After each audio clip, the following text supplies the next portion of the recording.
अस्सलामुअलैकुम दोस्तों, मैं हूं आपका दोस्त अब्दुल कादिर। दोस्तों, आज मैं आपके सामने एक खूबसूरत मोटिवेशनल जो स्टोरी है वो लेकर के आया हूं। और ये जो स्टोरी है दोस्तों, ये हुजूर अकरम सल्लल्लाहु ताला अलैहि वसल्लम से और उनके दौर से जुड़ी हुई है। दोस्तों, ये जो स्टोरी है ये आपको बताएगी किस तरह एक इंसान जिसके पास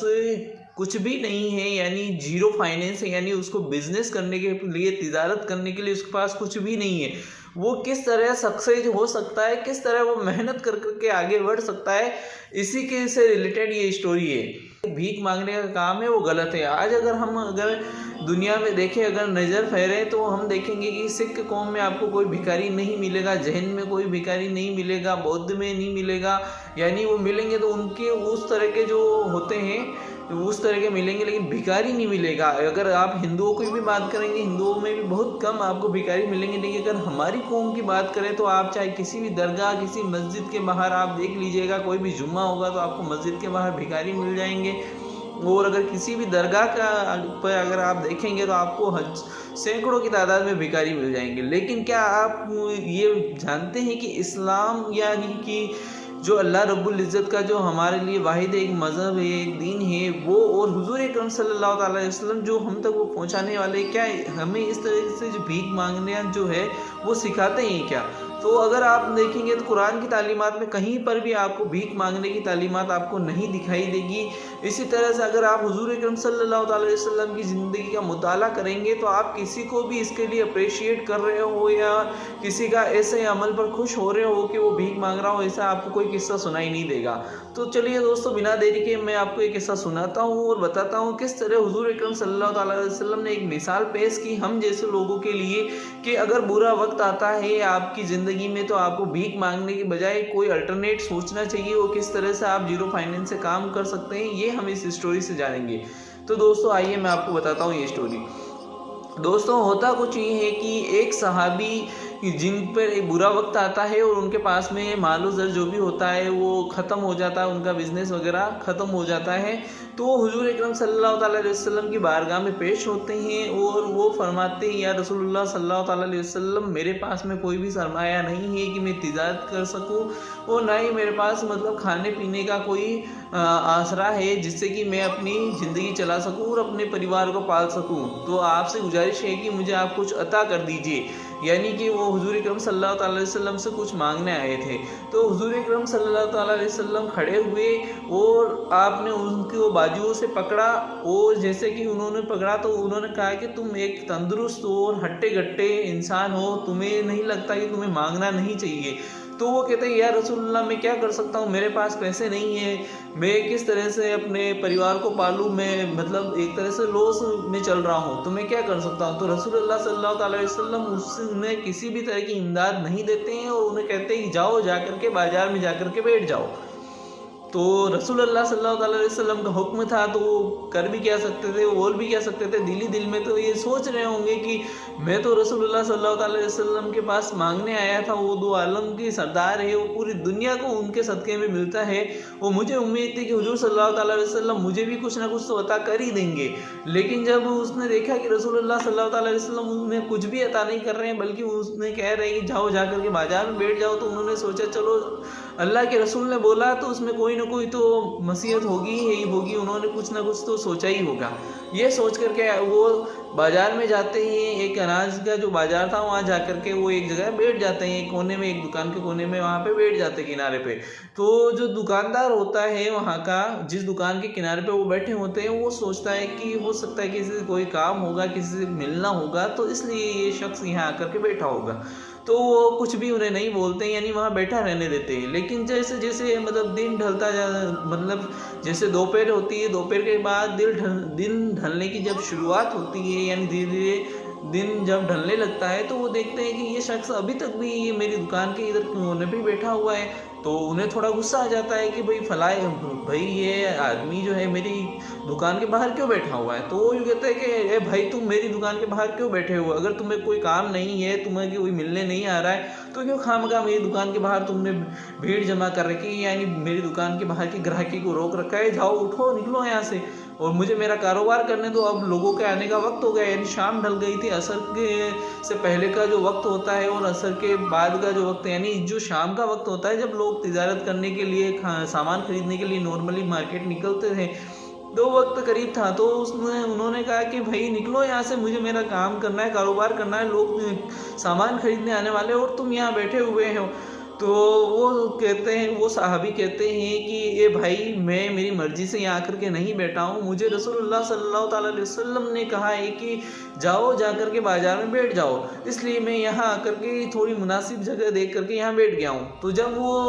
जो व्यापारी था वो ये बात सुनता है तो फिर वो सोचता है कि जब रसूलुल्लाह सल्लल्लाहु अलैहि वसल्लम ने बोला है तो फिर मैं उसे उठने की नहीं बोल सकता। यानी कि आप सोच सकते हैं जिसे रसूलुल्लाह बैठा दे उसे भला कौन उठा सकता है। तो वो कहता है ठीक है, अगर अल्लाह के रसूल ने तुम्हें बोला है तो तुम यहाँ बैठ जाओ भाई, मुझे कोई दिक्कत नहीं है। फिर होता ये है कि जैसे वक्त आता है तो लोग बाज़ार में तिजारत के लिए आने लगते हैं और अनाज के लिए उसकी दुकान पर भीड़ पड़ने लगती है और लोगों की भीड़ इतनी बढ़ने लगती है कि वो अकेला इंसान उसकी दुकान पर होता है, यानी वो व्यापारी जो होता है वो अकेला होता है। तो उसको समझ में नहीं आ रहा था होता है कैसे पैसे ले किसको तोल करके दे, वो मतलब हड़बड़ाने लगता है। तभी उसको वो जो सहाबी थे जिनको कि अल्लाह के रसूल ने वहाँ बाज़ार में बैठने के लिए भेजा था, तो वो उनको बोलता है कि भाई आप तो यहाँ खाली बैठे हुए ही हैं, आप मेरी मदद कर दीजिए, अगर आप मेरी मदद करेंगे तो उसके बदले में मैं आपको कुछ ना कुछ अता कर दूंगा, यानी कुछ पैसे दे दूंगा। तो वो सहाबी भी क्योंकि इसी लिहाज से आए थे कि कुछ ना कुछ कमा लें या कुछ ना कुछ उनका बन जाए मार्केट में आने से, क्योंकि अल्लाह के रसूल ने भेजा है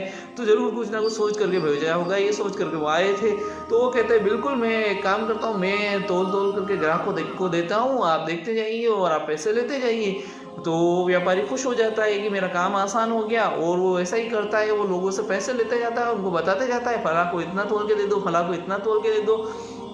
तो जब वो साहबी तोल करके दे रहे थे तो सामने का जो दुकानदार था वो भी ये माजरा देख रहा था। वो सोच रहा था कि ये शख्स कौन है, क्या है, मतलब इनकी मदद कर रहा है यार, इनका काम कितना फटाफट आसानी से हो जा रहा है, यानी इनका सामान कितना जल्दी से बिक जा रहा है। तो उनकी दुकान से धीरे धीरे जो सामान था वो बिका और जो ग्राहक थे वो जाने ख़त्म हुए। तो वो वापस सहाबी वहाँ बैठे और फिर उसके बाद में जब सामने वाला जो दुकानदार है उसकी दुकान पर लोग सामान खरीदने के लिए भीड़ बढ़ने लगी, तो सेम वही आलम सामने वाली दुकान वाले का भी था, यानी उसके पास भी वो कोई मुलाजिम नहीं था कि जिससे कि वो ग्राहकों को फटाफट निपटा सके। तो जब वो उन सहाबी पे की तरफ वो देखता सोचता है क्यों ना मैं इनको अपनी दुकान पे भी बुला दूं कि ये सामान तोल करके वो ला करके देते रहें और मैं हिसाब लेता रहूं, यानी कि मैं पैसा लेता रहूं। तो वो आवाज़ देता है भाई जरा इधर आइए आप। तो वो साहबी उठ करके उधर जाते हैं उनके पास में, बोलते हैं हाँ फरमाइए। तो वो यूँ कहते हैं कि एक काम करिए, जैसे आप उनकी मदद कर रहे थे मेरी भी मदद कर दीजिए, उसके बदले में जैसे वो आपको अगर कुछ देने वाले हैं तो मैं भी आपको कुछ अता कर दूंगा। तो वो साहबी सोचते हैं कि मैं तो आया इसीलिए हूँ, तो वो कहते बिल्कुल ज़रूर मैं आपकी मदद कर देता हूँ, आपसे जो हो सके मुझे दे देना। तो इस तरह वो उनकी भी मदद करते हैं। वो शाम ढल जाती है और उनका भी जो सामान वगैरह जितना बिकना होता है बिक जाता है और भीड़ धीरे धीरे कम हो जाती है, यानी नॉर्मली वो जितना संभाले उतनी ही भीड़ रह जाती। तो फाइनली जब शाम होती है तो जो जिस व्यापारी के वहाँ वो आकर के बैठे थे वो भी उन्हें 1 दिनार देता है, 1 दिनार दिरहम जो भी उस दौर में चलता था वो देता है, और साथ ही सामने वाला भी 1 दिरहम उन्हें देता है। तो इस तरह उनके पास में 2 दिरहम हो जाते हैं। वो 2 दिरहम में से 1 दिरहम का अपने खाने पीने का सामान खरीदते हैं। उस वक्त 1 दिरहम भी बहुत मायने रखता था। जैसे आज हम मजदूरी करते हैं तो 400 रुपये 500 रुपये ऐसे मिलते हैं, यानी एक वक्त के ऐसे मिलते। तो वहाँ जैसे हमाली वगैरह के अगर आप थोड़े टाइम में भी अगर हमाली करते तो आपको अच्छा खासा मिल जाता है। तो उसी तरह उन्हें 2 दिरहम मिले थे। उनके लिए मतलब 1 दिरहम से सामान खरीदना जो कि 2 से 3 दिन चल सके इतना काफ़ी था। तो वो 2 दिरहम से में से 1 दिरहम का सामान खरीदते हैं और 1 दिरहम बचा करके रसूलुल्लाह सल्लल्लाहु अलैहि वसल्लम की बारगाह में हाजिर होते हैं और फरमाते हैं कि या रसूलुल्लाह सल्लल्लाहु अलैहि वसल्लम मैं बाजार में गया था, पूरा वो बताते हैं कि वाक़या ऐसा हुआ था। तो रसूलुल्लाह सल्लल्लाहु अलैहि वसल्लम कहते हैं तुम्हारे पास जो ये 1 दिरहम का तुमने खाना खरीदा है ये 2 से 3 दिन तुम्हारे चल जाएगा, और ये 1 दिरहम है इसको तुम किसी भी तरीके से ऐशो आराम के लिए, यानी कुछ भी कपड़े वगैरह ऐसी कोई भी मतलब खुद पे उड़ाने के लिए इसको खर्च नहीं करोगे, इसको बचाओगे। तो वो साहबी कहते हैं बिल्कुल रसूलुल्लाह सल्लल्लाहु अलैहि वसल्लम जैसा आप कहे। और फिर रसूलुल्लाह कहते हैं कल फिर तुम बाजार जाओगे और मुसलसल कम से कम तुम 10 दिन बाजार जाओगे, उसके बाद तुम मेरे सामने आना। तो वो जो अल्लाह के रसूल ने जो फरमाया वो हुक्म सुन करके वो साहबी रोज़ बाज़ार जाने लगे, वो सेम वही पैटर्न फॉलो करने लगे और अब वो जल्दी जाने लगे, यानी जब भी वो फ्री होते तो वो बाज़ार पहुंच जाते हैं। और इसी तरह जो दूसरे जो मतलब जो ताजिर थे यानी दूसरे जो व्यापारी थे वो उन्होंने भी जब उनका ये काम लगातार देखा 1-2 दिन तो वो भी समझ गए कि ये मतलब पैसों के लिए आते हैं, यानी कि ये मजदूरी के लिए आते हैं। अगर हम इनसे कोई भी मजदूरी कराएंगे तो ये मजदूरी कर देंगे, हमारा काम भी निकल जाएगा और हम इसके बदले में इनको कुछ भी देंगे तो ये ले लेंगे। तो इस तरह जो दिगर जो ताजिर होते हैं वो व्यापारी होते हैं वो उनको बुलाते हैं, अपना काम करवाते हैं। इस तरह कभी उन्हें 2 दिरहम तो कभी 3 दिरहम कभी 4 दिरहम ऐसे मिलते हैं और 10 दिन पूरे होने के बाद उनके पास 10 दिरहम से भी ज़्यादा होते हैं, यानी कि लगभग 15 से 20 दिरहम उनके पास में हो जाते हैं। तो फिर वो अल्लाह के रसूल की बारगाह में हाजिर होते हैं और फरमाते हैं या रसूलुल्लाह सल्लल्लाहु अलैहि वसल्लम जैसा कि आपने मुझे बोला था मैं 10 दिन लगातार बाजार में जाता रहा और मजदूरी करता रहा, आज मेरे पास लगभग 15 से 20 दिरहम के बीच में है।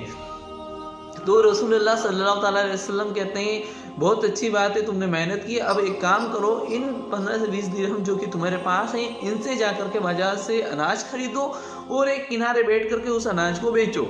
तो फिर वो साहबी जो कि अल्लाह के रसूल का हुक्म जो था वो उस पर अमल करते हैं और जाते हैं बाज़ार में उससे कुछ उम्दा किस्म का, क्योंकि वो 8-10 दिन बाज़ार में रहे थे तो उन्हें जो अनाज होता था उसकी भी उन्हें परख हो गई थी कि कौन सा अनाज अच्छा होता है कौन सा कैसा होता है। तो वो उम्दा किस्म का अनाज खरीदते हैं और बाज़ार में जाकर के वो बेचते हैं और जिससे कि उनको प्रॉफिट होता है और धीरे धीरे वो ये पैटर्न फॉलो करने लगते हैं। और जब रसूलुल्लाह के पास आते हैं तो रसूलुल्लाह उन्हें यही कहते हैं कि तुम अपनी तिजारत को बढ़ाते जाओ, यानी कि जब उनके पास अच्छे खासे पैसे हो जाते हैं तो रसूलुल्लाह सल्लल्लाहु अलैहि वसल्लम कहते हैं कि अब एक दुकान खरीद लो। इस तरह से वो उसी मार्केट में एक दुकान ले लेते हैं और दुकान में अपना बिजनेस शुरू कर देते हैं और धीरे धीरे उनकी दुकान जो है वो बढ़ने लगती है। एक सहाबी जो कि इस किस्से के रावी है दोस्तों, ये किस्सा मैंने भी एक मौलवी साहब से सुना है, तो वो बताते हैं कि जो सहाबी जो इस पूरे जो ये हुआ था वाक़या उसके जो रावी है वो फरमाते हैं कि 1 साल बाद जब मैं उस बाज़ार से गुजरा तो मैं ये देखता हूँ कि वो सहाबी जो रसूलुल्लाह सल्लल्लाहु अलैहि वसल्लम के पास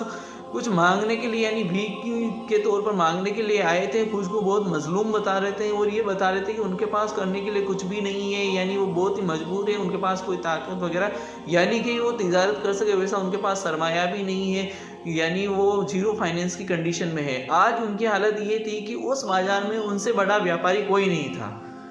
सोचिए दोस्तों कि जो 1 साल पहले एक बंदा ऐसा था जिसके पास में कुछ भी नहीं था यानी जीरो था,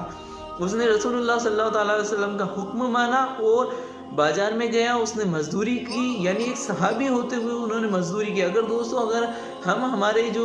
बुजुर्गान दीन हैं, हमारे जो अमीरुल मोमिनीन हैं, अगर उनकी ज़िंदगी का भी अगर हम मुताला करते हैं तो हज़रत मौला अली खुद मजदूरी किया करते थे, खेतों में जाकर के मजदूरी किया करते थे। हज़रत उमर फ़ारूक के लिए भी आता है कि वो भी मजदूरी किया करते थे और इसी तरह हज़रत अबू बकर सिद्दीक़ के बारे में भी आता है कि वो भी बाज़ार में दुकान लगाया करते थे कपड़ों की और कपड़े बेचा करते थे। इसी तरह हज़रत उस्मान गनी के बारे में भी आता है कि यानी वो मेहनत किया करते थे, यानी किसी न किसी तरीके से वो काम कर करके कमाया करते थे, यानी कभी भी उन्होंने कैसे भी हालात में उन्होंने भीख नहीं मांगी, यानी जब भी मांगा तो अल्लाह से मांगा और अल्लाह के रसूल के सदक़े में उन्होंने अल्लाह से ही मांगा, किसी के सामने हाथ नहीं फैलाए। और रसूलुल्लाह सल्लल्लाहु अलैहि वसल्लम ने इस स्टोरी से भी हमें यही बताया कि किसी के सामने भी भीख मत मांगो, हाथ मत फैलाओ, तुमसे जो हो सकता है, चाहे तुम्हारी क्वालिफिकेशन जो भी हो, चाहे तुम किसी भी तरह से पढ़े लिखे हो, ये मत सोचो कि ये काम मैं करूँगा क्या, मैं तो इतना पढ़ा लिखा हूँ, यानी या जो ये सोचो कि मैं तो इस कंडीशन में था, मैं अब इस कंडीशन में आ गया हूँ, क्या मैं ये काम करूँगा क्या,